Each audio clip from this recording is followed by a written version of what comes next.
किसी ने मां के कंधे पर सर रख के पूछा, किसी ने मां के कंधे पर सर रख के पूछा, मां कब तक अपने कंधे पर सोने दोगी? मां ने कहा, जब तक लोग मुझे कंधे पर उठा न ले। तो आज हम लोग जो एकांकी सिपाही की मां पढ़ने के लिए जा रहे हैं, इस पाठ में मां और बेटे से संबंधित कहानी है। तो इस पाठ में मुन्नी नाम की एक लड़की है जो बिस्नी की लड़की है एवं मानक की बहन है। तो इस पाठ में हम बिस्नी मुन्नी एवं मानक के बीच के रिश्तों के बारे में पढ़ेंगे, क्योंकि इस पाठ में खास करके जो वर्णन किया गया है वो दहेज प्रथा है एवं इस पाठ में मां के ममताओं के बारे में वर्णन किया गया है। जैसा कि आज कोरोना जैसे महामारी का दौर है, और जब कोरोना जैसे महामारी का दौर है तो इस दौर में जो प्रवासी लोग प्रदेश से आ रहे हैं, गांव समाज के लोगों के मन में है कि हमारे समाज में कोरोना आ रहा है, इसलिए उसे आइसोलेशन भेजा जाए। जबकि मां बाप के हृदय में मन में एक ही बात रहता है कि हमारा बेटा आ रहा है।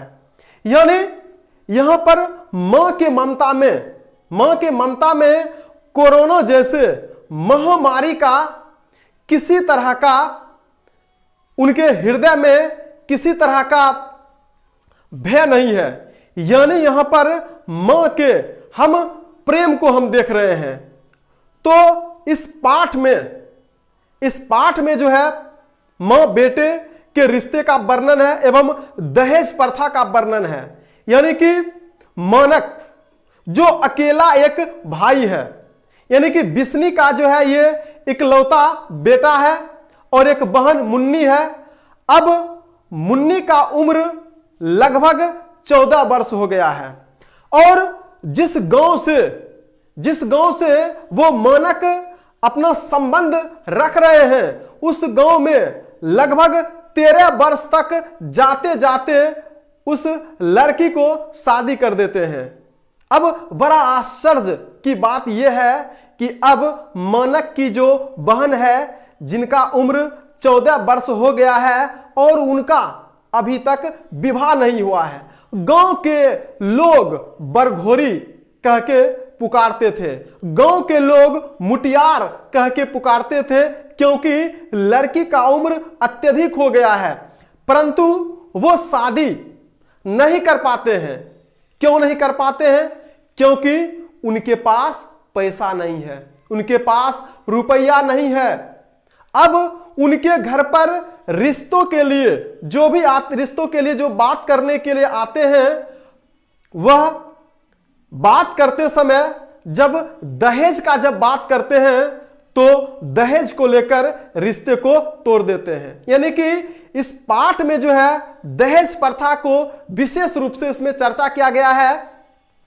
यानी दहेज के अभाव में अपनी लड़की की शादी बिस्नी नहीं कर पाती है, जिसके कारण द्वितीय विश्व युद्ध जब 1939 ईस्वी में जब शुरू हुआ था तो अपनी लड़की के विवाह करने हेतु लड़के के पक्ष से मांगने वाले दहेज की पूर्ति के लिए ये बिस्नी अपने इकलौता पुत्र मानक को बर्मा की लड़ाई में भेज देते हैं। अब यहां पर प्रश्न बनता है कि घर में एक लड़की है जिसके विवाह की चिंता है और उस विवाह की चिंता के कारण अपने इकलौते पुत्र मानक को जब भेज देते हैं बर्मा के तरफ से लड़ने के लिए द्वितीय विश्व युद्ध में, उसके बाद परिवार का स्थिति बहुत दयनीय हो जाता है। हम थोड़ा बात करते हैं इस दहेज प्रथा पर। दहेज प्रथा पर मैं बात करना चाहता हूं, आखिर लोग दहेज प्रथा के प्रति इतना लोग क्यों दहेज ले रहा है? बड़ा मार्मिक ये प्रश्न है। हम लोग जैसे कहा करते हैं कि हम लोग ईश्वर के संतान हैं, हम लोग ईश्वर के संतान हैं, उनके जो है हम लोग पुत्र हैं, हम लोगों का जो ये रंग रूप शरीर जो है वो ईश्वर का दिया हुआ है। अगर मैं बात करता हूं, अगर वास्तव में जो है अगर यह शरीर ईश्वर का अंश है, ईश्वर का दिया हुआ रूप है, अर्थात जितने भी लोग हैं सभी के सभी जो है वो ईश्वर के संतान हैं। अब बात करना चाहते हैं कि वह व्यक्ति जो लड़के के पिता है, यानी कि जो लड़के के जो पिता है, जब अपने लड़के के लिए लड़की जब देखने के लिए जब वो जाते हैं तो अब उसका लड़का जो है देखने में साफ है। अब जब लड़की देखने के लिए जब जाते हैं तो लड़की का रंग जो है मिल गया, श्यामला रंग की लड़की, श्याम वर्ण की लड़की मिल गई, या फिर श्याम वर्ण से भी ज्यादा जो है यानी कि काली लड़की जैसे मिल गई है।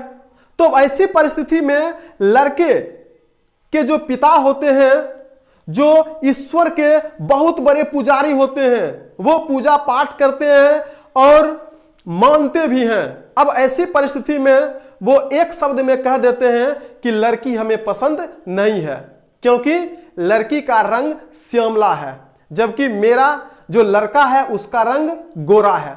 अब मैं बात करना चाहता हूं उस लड़के के पिता से, अगर वास्तव में इस धरती पर जितने भी मनुष्य हैं और सबके सब यदि ईश्वर के अगर संतान है, अगर ईश्वर ने सबके रंग रूपों को बनाया है, तो आप उस रंग को अपमान करने वाले कौन हैं आप?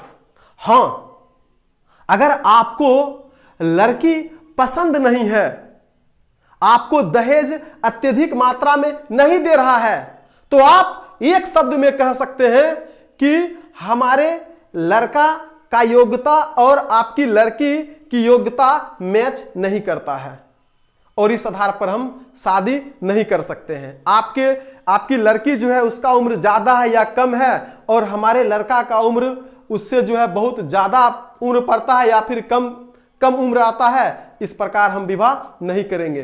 लेकिन रंग के आधार पर, रूप के आधार पर आप बात को मत काटिए, क्योंकि जिस लड़की का रंग काली हो या फिर श्याम वर्ण हो या फिर उसमें जो है और के तरह अगर सुंदरता उसमें नहीं है, तो इसके आधार पर आप बात को मत काटिए, क्योंकि वो जो रंग है उस रंग को देने वाले भी ईश्वर हैं। एक तरफ आप ईश्वर को पूजा भी कर रहे हैं और दूसरे तरफ ईश्वर के बनाए हुए रंग को, रूप को आप बदनाम भी कर रहे हैं। अगर आप को नहीं करना है तो आप बोल दीजिए कि हमारे लड़के का योग्यता लड़की से नहीं मिलता है, इसलिए हम नहीं करेंगे, लेकिन अपमान मत करिए रंग के आधार पर। तो यह जो पाठ है, जो मुन्नी नाम की जो लड़की है, उनकी जितनी भी सहेलियां हैं, चाहे बंतो हो, सभी सहेलियों के शादी हो चुकी है, जो भी बची हुई है गांव में वो भी कुछ दिनों में जो है चली जाएगी।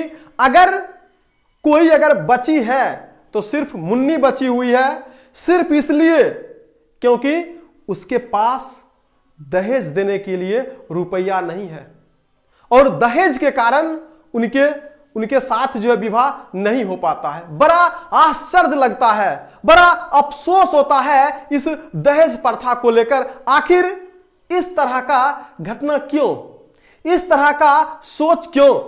जैसे कि आज जो है जब हम बाजार जाते हैं, किसी किराना दुकान में जाते हैं और जब किराना दुकान में जब हम जाते हैं कोई सामान खरीदने के लिए, वहां पर चावल होता है, वहां पर दाल होते हैं, अलग अलग तरह के खाने वाले वस्तु होते हैं। जो वस्तु जिस क्वालिटी का होता है उसका दाम उसी प्रकार होता है। जैसे चावल है, हेवी लाल बाबा चावल है, एक लाल बाबा चावल है, एक अरबा चावल है, एक उसना चावल है, यानी तरह तरह के चावल दुकान में मिलता है और सभी चावल का दाम अलग अलग होता है। तो ठीक यही स्थिति आज के लड़कों का स्थिति हो गया है। आजकल के जो लड़के हैं उसी चावल की तरह भाव में लगते हैं। जैसे नौकरी करता है उसका जो है हेवी लाल बाबा हो गया है, नौकरी करता है उसका दाम अधिक लगेगा। अगर इंजीनियर है तो और अधिक दाम लगेगा। उसके बाद मैट्रिक इंटर या बीए में पढ़ रहा हो, 5 बीघा जमीन है, फिर उसका अलग दाम लगता है। यानी कि इस दहेज प्रथा के कारण लड़का खुद जो है एक चावल गेहूं की तरह भाव लग रहा है, यानी कि उसका दाम अलग अलग होता है। और इसी दहेज प्रथा के कारण मुन्नी की शादी नहीं हो पा रहा है। लोग चर्चा भी करते हैं, पता चलता है कि मुन्नी के जो परिवार है वो अत्यधिक मात्रा में दहेज देने में सक्षम नहीं है, और इस प्रकार लोग अपने बातों को काट लेते हैं कि हम विवाह नहीं करेंगे। वर्ग 9th क्लास में भी अध्याय 1 शिव पूजन सहाय जी का लिखा हुआ कहानी का प्लॉट, उसमें भी एक भगजोगनी नाम की एक लड़की रहती है जो देखने में काजल राघवानी की तरह है।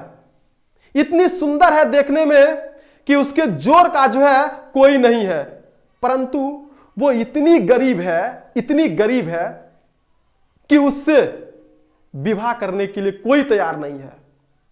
विवाह करने के लिए आते हैं, सभी के सभी एक ही बार में पसंद कर लेते हैं, परंतु जब दहेज की बात आया तो लड़के के पिता और स्वयं लड़के भी पीछे हट जाते हैं, क्योंकि उसे लड़की भी चाहिए, सुंदरता भी चाहिए और दौलत भी चाहिए।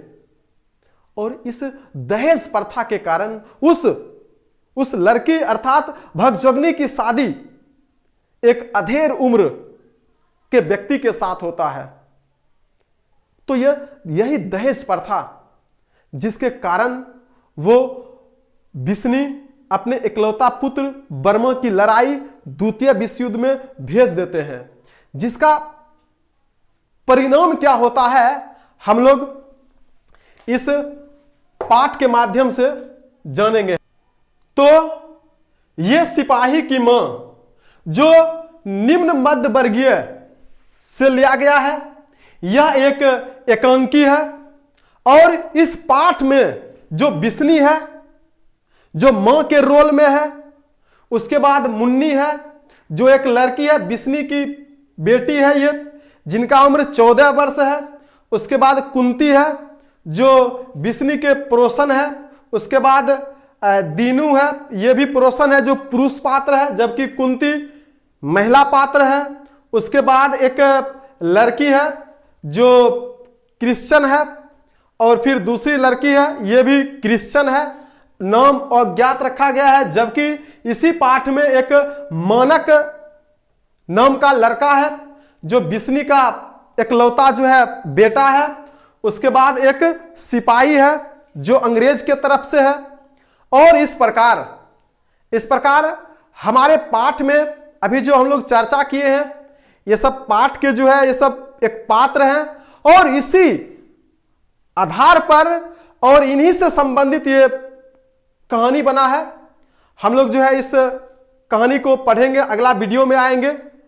अगर आपको यह अच्छा लगे वीडियो तो जरूर आप सब्सक्राइब करें, क्योंकि यह जो है मेरा अपना चैनल नहीं है, बल्कि आपका अपना चैनल नहीं है। यदि अगर आप सब्सक्राइब नहीं भी करते हैं तो ना कीजिए, लेकिन वीडियो को आप जरूर देखिए।